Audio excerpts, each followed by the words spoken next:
ఫోటోలు తీసుకో.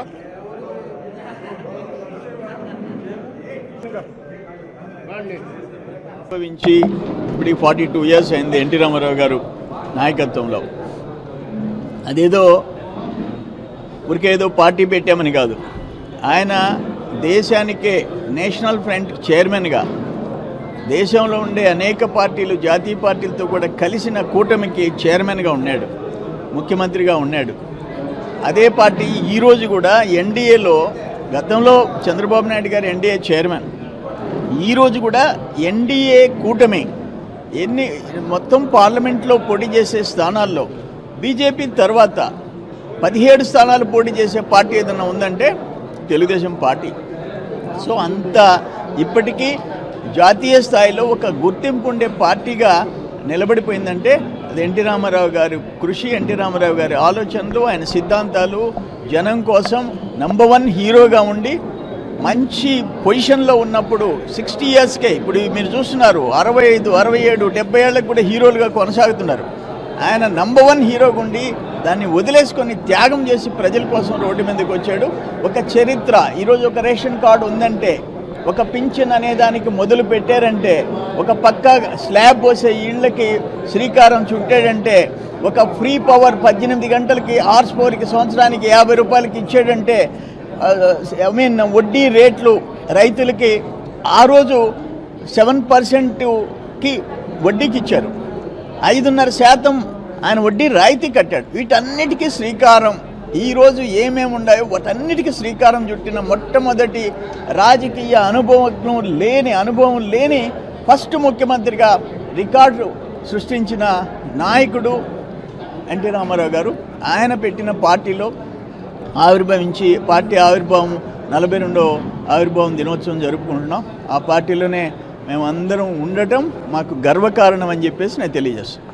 32 సంవత్సరాల క్రితం ఉమ్మడి ఆంధ్రప్రదేశ్లో ఆనాటి పరిస్థితులు, పేదవాడి ఆకలి కేకలు, రైతన్నల ఆవేదన, కార్మిక కర్షక పేద బడుగు బలహీన వర్గాల కోసం సినీ రంగంలో రారాజుగా వెలుగుతున్నటువంటి దైవాంశ సంభూతుడు, అందరూ అన్నగా పిలుచుకునే నందమూరి తారక రామారావు గారు తెలుగుదేశం పార్టీని స్థాపించి 9 నెలల్లో ప్రభుత్వాన్ని ఏర్పాటు చేయడమే కాదు, భారతదేశ రాజకీయాల్లో ప్రాంతీయ పార్టీల కూటమిని ఏర్పాటు చేసి కాంగ్రెస్ పార్టీకి ఎదురొడ్డి దేశంలో ప్రాంతీయ పార్టీల కూటమితో కేంద్ర ప్రభుత్వంలో స్థానాన్ని సాధించినటువంటి ప్రభుత్వాన్ని ఏర్పాటు చేసినటువంటి నేషనల్ ఫ్రంట్ చైర్మన్గా నందమూరి తారక రామారావు గారు. ఈ 42 సంవత్సరాల్లో నేషనల్ ఫ్రంట్ అయినా, యునైటెడ్ ఫ్రంట్ అయినా, యుఎన్పి అయినా, ఈనాటి ఎన్డీఏ అయినా, ఆనాటి నందమూరి తారక రామారావు దగ్గర నుంచి ఈనాటి నారా చంద్రబాబు నాయుడు గారు 42 సంవత్సరాలుగా తెలుగుదేశం పార్టీని రాష్ట్ర దేశ రాజకీయాల్లో అనేక దశల్లో ఎన్ని ఇబ్బందులు వచ్చినా, ఒత్తిళ్ళు వచ్చినా పార్టీని నిలబెట్టుకున్నటువంటి పరిస్థితులు. ఈనాడు ఆంధ్రప్రదేశ్లో తిరిగి మళ్ళీ తెలుగుదేశం పార్టీ కావాలి, రావాలి, చంద్రబాబు నాయుడు గారు ముఖ్యమంత్రిగా మళ్ళీ ఈ రాష్ట్రానికి అవసరమని ఏర్పడినటువంటి పరిస్థితుల్లో 42వ ఆవిర్భావ దినోత్సవాన్ని ఈరోజు రాష్ట్రం, దేశం, ప్రపంచ నలుమూలల నందమూరి తారక రామారావు గారిని గుర్తు చేసుకుంటున్నారు.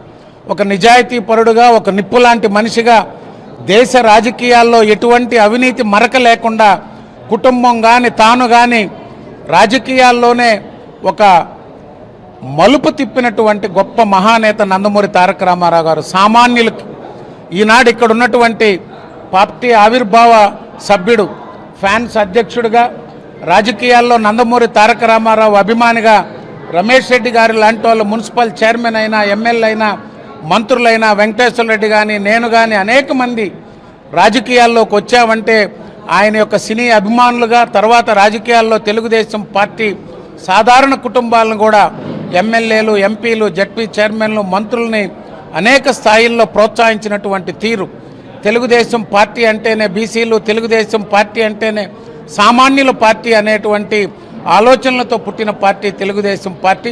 తిరిగి మళ్ళీ తెలుగుదేశం పార్టీ ఈ రాష్ట్ర సంక్షేమం కోసం, అభివృద్ధి కోసం, ఈ అరాచక అవినీతి దుర్మార్గపు పాలన నుంచి కాపాడుకునేందుకు తిరిగి మళ్ళీ తెలుగుదేశం పార్టీని ఆదరించాలని ఈ ఆవిర్భావ దినోత్సవ సందర్భంగా ఆంధ్రప్రదేశ్ ప్రజలందరినీ కూడా కోరుకుంటున్నాం.